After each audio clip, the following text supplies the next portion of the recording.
Hello students, हम बात करेंगे chapter chemical reaction and it's equation. ये किस लेवल का है? क्लास 10 का लेवल का है। तो इसमें हमें सबसे पहला जो चैप्टर पढ़ना है केमिस्ट्री का, वो chemical reaction and it's equation है। उसमें क्या होता है, केमिकल रिएक्शन क्या होता है?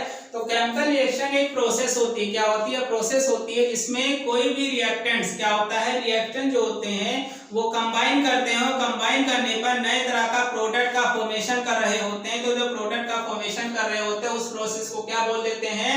केमिकल रिएक्शन बोल देते हैं। क्या बोल दिया जाता है? Chemical reaction. जैसे मिल्क है, मिल्क अगर किसमें कन्वर्ट हो गया? कर्ड में, तो ये भी क्या है? केमिकल रिएक्शंस होती है। रस्टिंग ऑफ आयरन, ये भी क्या होता है? केमिकल रिएक्शंस होती है।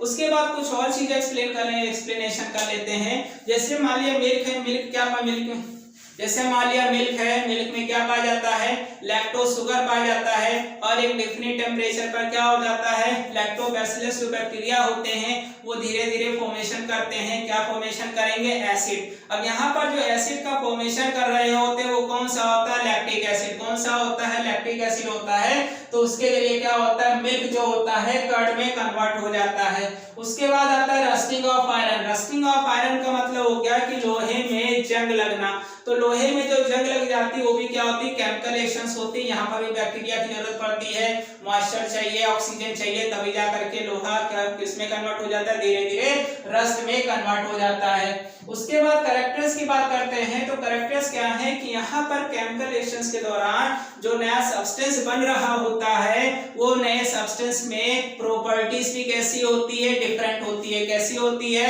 प्रॉपर्टीज भी डिफरेंट होती है। ये अब प्रॉपर्टीज डिफरेंट का मतलब हो गया जैसे मिल्क है और कर्ड है, इन दोनों की प्रॉपर्टीज क्या हो गई? डिफरेंट हो गई। ठीक है। उसके बाद जो नेक्स्ट पॉइंट होता है कि यहाँ पर केमिकल रिएक्शन के दौरान क्या इवॉल्व होता है? गैस इवॉल्व हो सकती है या प्रेसिपिटेट का फॉर्मेशन हो सकता है। क्या होता है? या तो गैस इवॉल्व होती है। गैस इवॉल्व मतलब हाइड्रोजन गैस इवॉल्व हो जाएगी, नाइट्रोजन गैस इवॉल्व हो जाएगी, या सल्फर डाइऑक्साइड गैस का इवोल्यूशन भी होता है। और प्रेसिपिटेट का मतलब हो गया कि जो रिएक्शंस हुआ है समय के उस जो रिएक्शंस हुआ है उस समय अगर प्रेसिपिटेट बन रहा है तो वो जाकर के नीचे बॉटम में क्या हो जाएगा? सेटअप हो जाएगा। तो यहाँ पर जो बॉटम में जाकर के सेटअप हो जाता है तो वो जो प्रोसेस होता है क्या कहलाता है? प्रेसिपिटेट कहलाता है। उसके बाद ये भी रहता है कि केमिकल रिएक्शंस के दौरान और क्या बदलाव होता है? केमिकल रिएक्शंस के दौरान क्या हो सकता है? उसके फिजिकल स्टेट में बदलाव हो सकता है, कलर में बदलाव हो सकता है, और जो टेम्परेचर होता है उनमें भी क्या होता है? बदलाव होता है। उसके बाद आगे जो नेक्स्ट पॉइंट होता है कि केमिकल रिएक्शंस के दौरान जो सबसे इंपॉर्टेंट पॉइंट है वो क्या होता है कि जब तक केमिकल बॉन्ड ब्रेक नहीं होगा नया सब्सटेंस का फॉर्मेशन नहीं होने वाला है। तो यहाँ पर केमिकल रिएक्शन के दौरान केमिकल जो बॉन्ड होता है वो बॉन्ड ब्रेक हो जाता है और ब्रेक होने के बाद वो दूसरे के साथ जुड़ता है और जुड़ने के बाद एक नया सब्सटेंस का फॉर्मेशन करता है। उसके बाद जो नेक्स्ट पॉइंट था हमारा कि यहाँ पर कोई भी नया एटम्स का फॉर्मेशन नहीं हो रहा। यहाँ पर कोई भी नए तरह का एटम्स का फॉर्मेशन नहीं हो रहा होता है, बल्कि क्या होता है? ना डिस्ट्रॉय कर सकते हैं ना बना सकते हैं, बल्कि उस एटम्स को क्या कर सकते हैं? एक से दूसरे रूप में कन्वर्ट किया जाता है। क्या किया जाता है? एक से दूसरे रूप में कन्वर्ट किया जाता है। ये क्या हो गए? ये कैरेक्टर्स हो गए। किसके कैरेक्टर्स हो गए? केमिकल रिएक्शंस के ये कैरेक्टर्स हो गए। अगर पेपर में आता है right the characters of chemical reaction, तो ये क्या कर सकते हैं? इनको लिख सकते हैं। अब इसके बाद जो हमें पढ़ना है वो क्या है? केमिकल इक्वेशन की। केमिकल इक्वेशन होता क्या है ये भी अक्सर पूछा जाता है, तो अब इसकी बात कर लेंगे हम।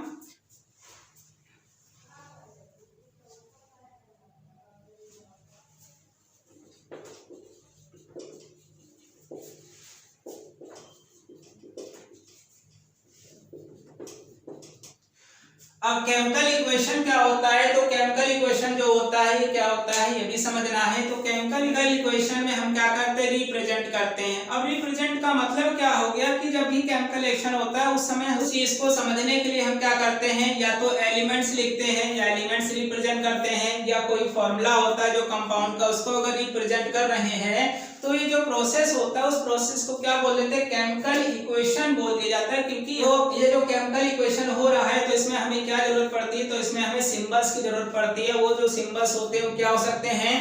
वो जो सिंबल्स होते हैं वो क्या हो सकते हैं? एलिमेंट्स हो सकते हैं या फॉर्मूला होता है किसी भी कंपाउंड का हो सकता है। तो यहाँ पर जो यहाँ पर जो फॉर्मेशन हो रहा होता है इन सिंबल्स को, इसी के जरिए क्या करते हैं, केमिकल रिएक्शंस कराते हैं। इसी के जरिए क्या करते हैं, केमिकल रिएक्शंस कराते हैं। अब केमिकल रिएक्शंस में बहुत सारे हो सकते हैं, जैसे कौन हो सकता है, मान लिया मैग्नीशियम है और ऑक्सीजन है। तो यहाँ पर देख रहे हैं मैग्नीशियम क्या है, एक एलिमेंट है, क्या है, एलिमेंट है, ऑक्सीजन भी एक एलिमेंट है। अब दोनों को हमने क्या कर दिया, रिप्रेजेंट। अगर कहता है कि मैग्नीशियम और ऑक्सीजन का सिंबल लिखो, तो मैग्नीशियम का सिंबल क्या होता है, Mg होता है, और ऑक्सीजन का क्या होता है, O2। अब इनका अगर रिएक्शंस कराएंगे तो रिएक्शंस कराने के लिए हमें सिंबल्स की बहुत जरूरत पड़ती है। बिना सिंबल्स के हम रिएक्शंस नहीं करा सकते।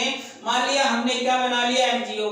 तो यहाँ पर जो MgO बनाया है, इस चीज को क्या बोल देते हैं, ये जो प्रोसेस दिख रही है इसको क्या बोल देते हैं, इसको केमिकल इक्वेशन बोल देते हैं। अब केमिकल इक्वेशन के बाद एक पॉइंट ये चीज समझना है, केमिकल इक्वेशन के बाद एक पॉइंट ये चीज समझना है कि यहाँ पर ये जो होता है इसको क्या बोलते हैं, रिएक्टेंट। क्या बोलते हैं, रिएक्टेंट बोलते हैं। और इसके बाद जो बना हुआ चीज है उसे क्या बोल देते हैं, उसको प्रोडक्ट बोल दिया जाता है। क्या बोल दिया जाता है, प्रोडक्ट बोल दिया जाता है। तो यहाँ पर क्या बोल दिया जाता है, जो रिएक्शन करता है उन्हें क्या बोलते हैं, रिएक्टेंट कहते हैं। और ये रिएक्टेंट के जरिए जब कॉम्बिनेशन करने के बाद नया प्रोडक्ट बनता है उसको क्या बोल देते हैं, जो नया फॉर्मेशन हो रहा होता है उसे क्या बोल देते हैं, प्रोडक्ट। तो हमारा ये क्या होता है, ये केमिकल इक्वेशन है। अब इस केमिकल इक्वेशन की डिफिनेशन की बात कर लेते हैं कि कैसे डिफिनेशन लिखा जाएगा, उसके बाद एग्जांपल्स कैसे लिखना है ये चीज लिखेंगे।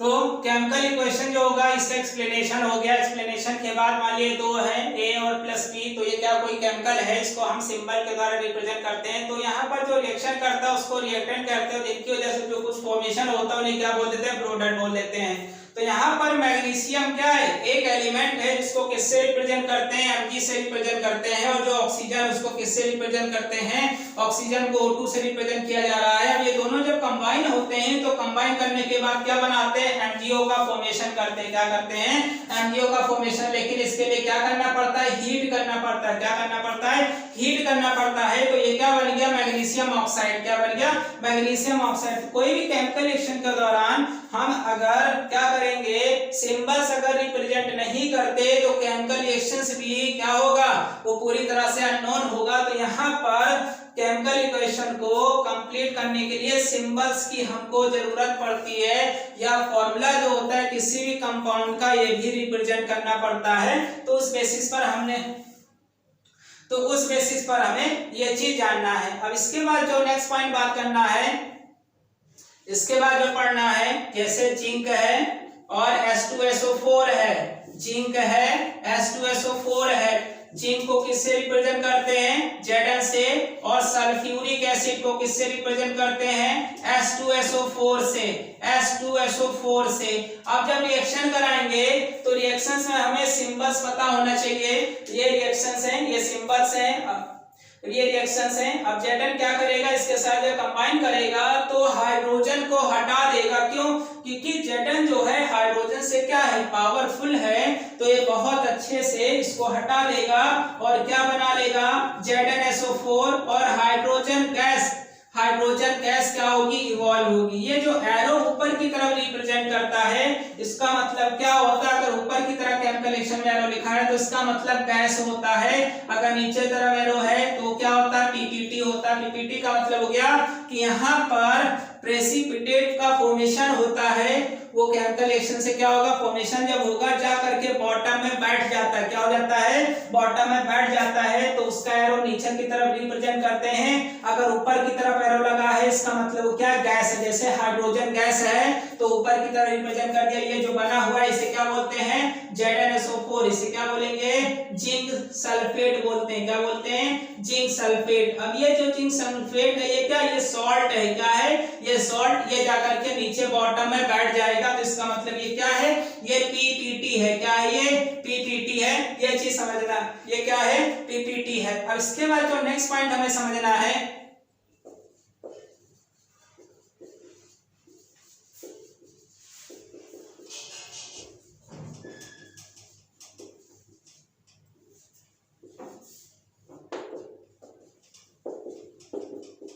करते हैं बैलेंस केमिकल इक्वेशन। तो बैलेंस का मतलब क्या होता है? इक्वल होना। तो यहाँ पर उससे पहले ये लिखते हैं या समझते हैं अनबैलेंस केमिकल इक्वेशन क्या होता है। अनबैलेंस केमिकल इक्वेशन को क्या बोलते हैं? स्केलेटल केमिकल इक्वेशन भी बोला जाता है, जिसमें हम सिंबल्स का रिप्रेजेंट करते हैं। क्या करते हैं? सिंबल्स को रिप्रेजेंट करते हैं। तो सिंबल्स को जब रिप्रेजेंट कर रहे हैं तो उसे क्या बोल देते हैं? जैसे है मैग्नीशियम है और ऑक्सीजन है, इन दोनों जब रिएक्शन कराते हैं तो क्या बनता है? मैग्नीशियम ऑक्साइड बनता है।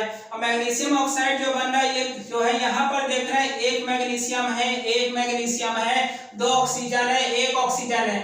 तो ये जो अनबैलेंस, ये कैसी रिएक्शंस है? अनबैलेंस है। तो जहां पर एटम्स इक्वल नहीं होते, दोनों साइड रिएक्टेंट्स और प्रोडक्ट, कौन से रिएक्टेंट्स और प्रोडक्ट में, रिएक्टेंट्स और प्रोडक्ट में अगर दोनों तरफ एटम्स अगर इक्वल नहीं है तो उस रिएक्शंस को क्या बोल देते हैं? अनबैलेंस केमिकल इक्वेशन बोल दिया जाता है। क्या बोल दिया जाता है?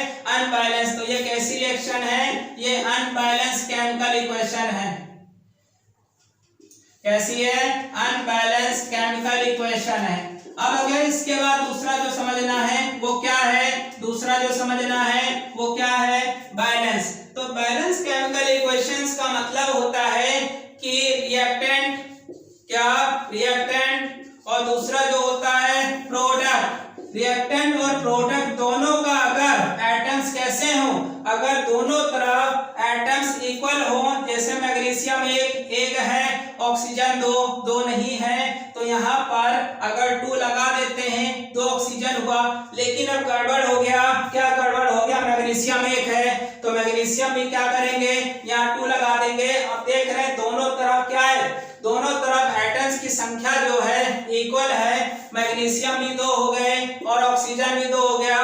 तो इस हिसाब से मैग्नीशियम भी 2 और ऑक्सीजन, तो दोनों तरफ देख रहे हैं 2-2 हैं। कितने हैं? 2-2 हैं। जहां पर अगर एटम्स रिएक्टेंट का और प्रोडक्ट का अगर इक्वल होता है, उस प्रोसेस को क्या बोल देते हैं? केमिकल इक्वेशन बोल दिया जाता है। पेपर में बैलेंस करने को केमिकल रिएक्शन अक्सर आता है, तो वहां कहेगा रिएक्शन दे देगा। रिएक्शन हमेशा किस फॉर्म में देता है? या तो फिर स्केलेटल के रूप में दे दिया या सेंटेंस के रूप में दे दिया। उसको लिखेंगे, लिखने के बाद उसको बैलेंस करते हैं कि दोनों तरफ क्या एटम्स इक्वल है कि नहीं है। अगर नहीं है तो उसको बैलेंस करते हैं। तो जब बैलेंस करते हैं उस प्रोसेस को क्या बोल देते हैं? बैलेंस केमिकल इक्वेशन बोल दिया जाता है। अब इसके हम नोट्स की बात कर लेते हैं।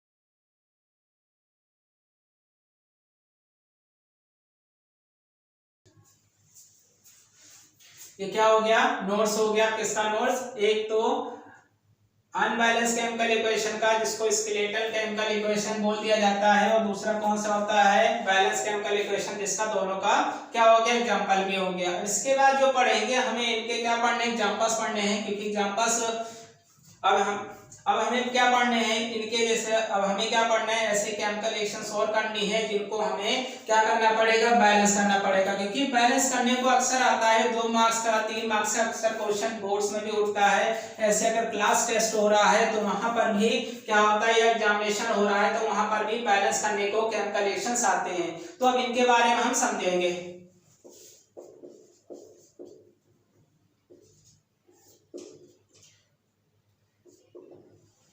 कुछ फैक्ट्स समझ लेते हैं। फैक्ट्स क्या होते हैं? तो फैक्ट्स पहला ये पॉइंट है कि केमिकल रिएक्शंस के दौरान जो रिएक्टेंट्स में जितने नंबर ऑफ एटम्स होते हैं उतने ही नंबर ऑफ एटम्स जो होते हैं प्रोडक्ट में भी होना चाहिए। क्या कहना चाहता है? पहला फैक्ट कहता है कि केमिकल रिएक्शंस प्रोसेस के दौरान जो रिएक्टेंट्स में नंबर ऑफ एटम्स होते हैं उतने ही क्या होने चाहिए?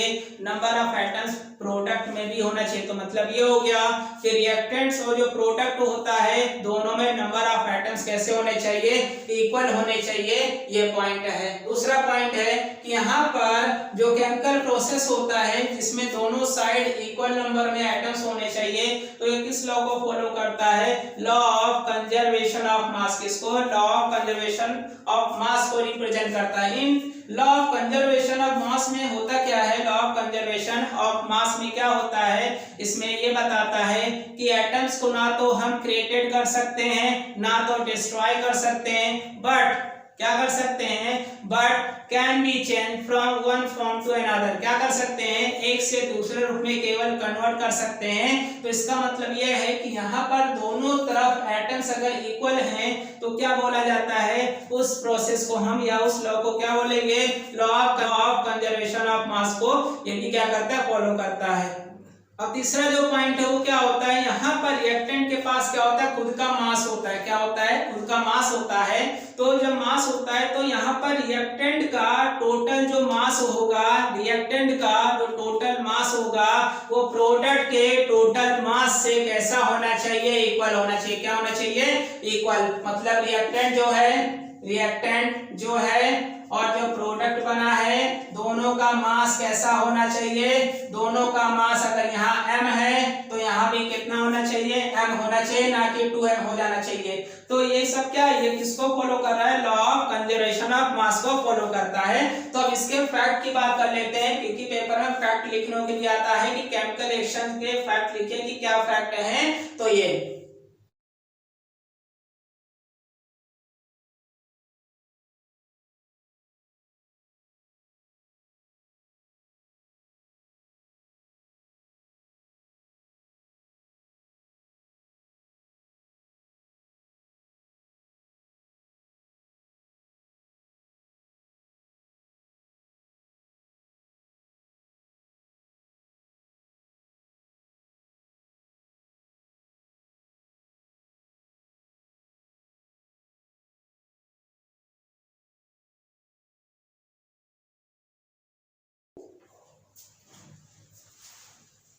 फैक्ट क्या हो गए? फैक्ट ये तीन हो गए। एक्सप्लेनेशन भी हो गया था कि केमिकल बैलेंस केमिकल इक्वेशन में नंबर ऑफ एटम जो होते हैं रिएक्शंस के वो प्रोडक्ट के एटम्स के इक्वल होना चाहिए। दोनों का क्या होना चाहिए? नंबर इक्वल होना चाहिए।